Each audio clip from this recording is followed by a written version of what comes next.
What happened to the man-made islands of Dubai? The man-made islands of Dubai, the world's largest artificial archipelago, have been under construction for about 20 years. The tale is significantly different from what the developers would have envisaged 2 decades ago, when the project was widely proclaimed as the flagship project of the United Emirates urban development.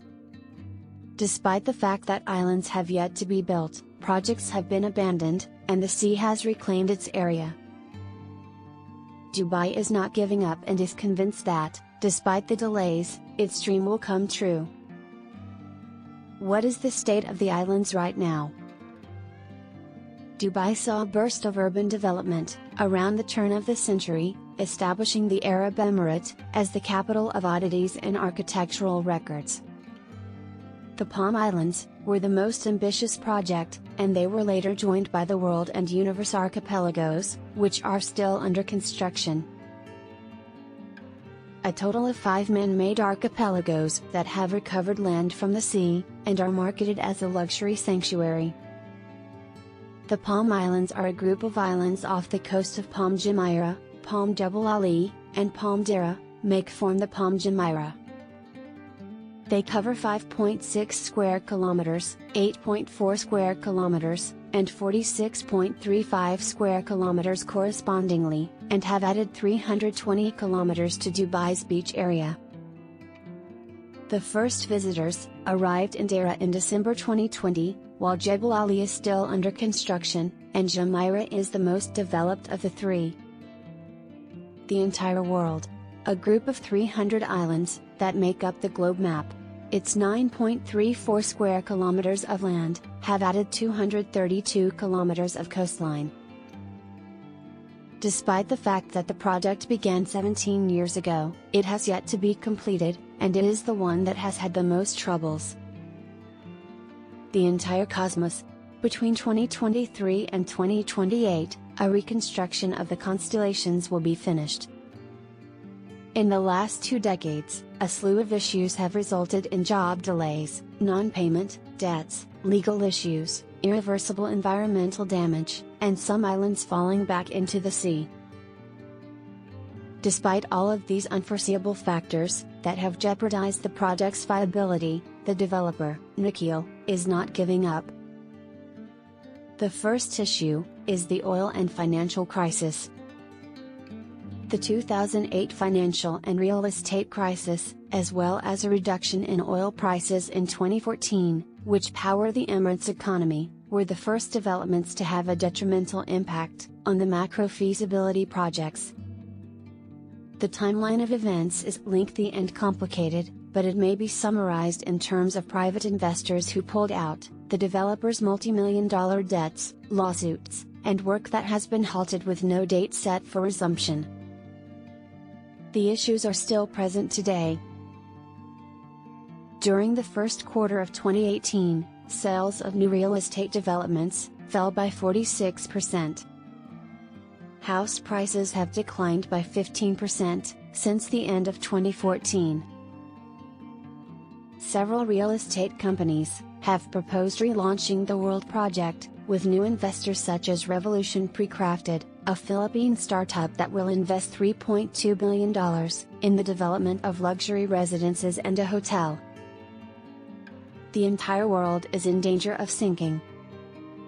In 2010, the marine company Penguin Marine warned that this series of archipelagos was sinking back into the sea, according to the World. The business in charge of providing logistics and transportation services to the islands took measurements on a regular basis for safety reasons. The fundamental reason for this is because the sand that was removed from the seabed to construct the 300 archipelagos was gradually returning to its original location. In February 2010, an image obtained from the International Space Station revealed that the waters of the Persian Gulf were really rising, and the islands were beginning to disappear. The canals linking the islands were also clogged as a result of this. The project developer, Nikhil, rejected all of the charges and won the trial against Penguin Marine, which wanted to terminate the contract. The Palm Jumeirah, was likewise sinking at a rate of 5 millimeters each year, according to NASA data. Premature deterioration of the building materials. The man-made islands are mostly built on a sand and rock foundation. Despite the fact that Dubai is bordered by desert, marine sand was utilized to construct the artificial islands, as it is more compact and suitable for this type of construction. Dubai's beaches lose between 10,000 and 15,000 cubic meters of sand each year, according to the findings of environmental studies, given by researcher Bayana Salahuddin. The development of the Palm Jumeirah, which has disrupted the normal flow of the wind, has accelerated the rate of erosion. As a result, over the course of 5 years, marine sediment deposits have shifted 40 kilometers.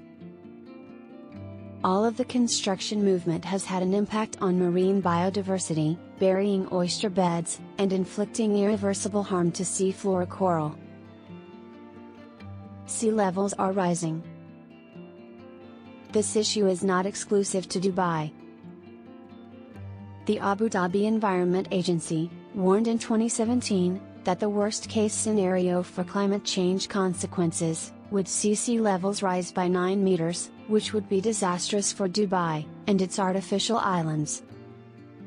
In the United Arab Emirates, coastal areas are home to about 85% of the population. The islands are ringed by a massive wave breaker to protect them from the seas. It is only 2 meters above sea level, ensuring uninterrupted vistas for inhabitants and guests.